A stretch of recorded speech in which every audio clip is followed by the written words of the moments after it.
सुबह का वक्त था। सूरज की लाल किरणें दिन की शुरुआत कर रही थी। हरे भरे पेड़ों पर पंछी मीठे सुर में गुनगुना रहे थे। ऐसे निसर्गरम्य वातावरण में सरस्वती अनाथ आश्रम छोटे बच्चों की सेवा कर रहा था। कभी कभार शायद माँ का प्यार भी कम पड़ जाए, लेकिन इस आश्रम में बच्चों को मिलने वाले प्यार में कभी कमी नहीं आती थी। सूरज की कोमल धूप में मात्र 15 से 16 साल की पीहू सूरज को एकटक निहार रही थी। तभी उतने में उसे एक ख्याल आया।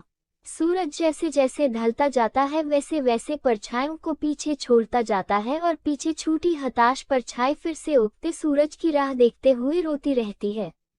इस विचार से पीहू का मन भर आया और उसे अपनी माँ की याद आई।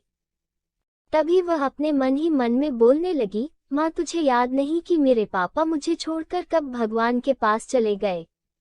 पर तुम ही मुझे कहती थी ना कि बेटा तू 1 साल की थी तब तेरे पापा को कैंसर की बीमारी थी।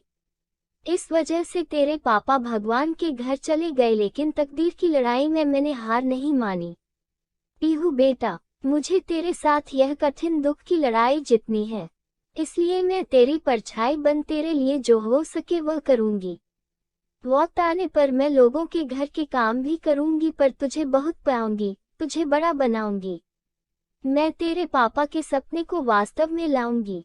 तेरे पापा की बहुत इच्छा थी कि हमारी छोटी सी पीहू बड़ी होकर पायलट बने, लेकिन जिंदगी में ऊंचा उठने के लिए तेरे पापा से तेरे पंखों को मिलने वाली ताकत तेरे पापा के जाने से टूट गई।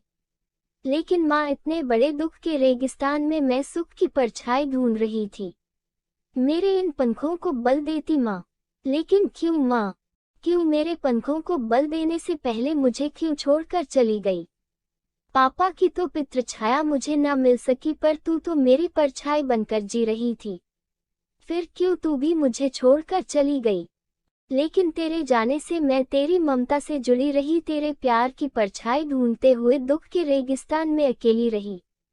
अब मेरे पापा के सपनों को साकार करने के लिए कौन मुझे ताकत देगा? बोलना माँ।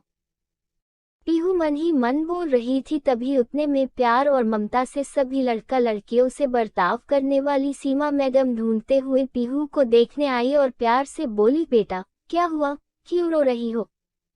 तभी पीहू अपने आंसू पोंछते हुए बोली, मैडम मुझे अपनी माँ की बहुत याद आ रही है। तभी सीमा मैडम ने पीहू को अपने सीने से लगाया। वह बोली, देखो पीहू बेटा, ऐसे नहीं रोते। मुझे पता था तुम्हारी माँ तुम्हारे लिए प्यार और ममता की परछाई थी, लेकिन उसे भी भगवान ने ले लिया। पीहू, जिंदगी और मौत किसी के बस में नहीं होती है। पीहू सीमा मैडम के तरफ देखते हुए बोली, मैडम भगवान भी कितने कठोर दिल के होते हैं। जब मैं छोटी थी तब मेरे पापा कैंसर की बीमारी से चले गए, और अभी कोरोना के काल मेरी माँ की बेस्ट फ्रेंड रमा आंटी एक दिन के लिए हमारे घर आई।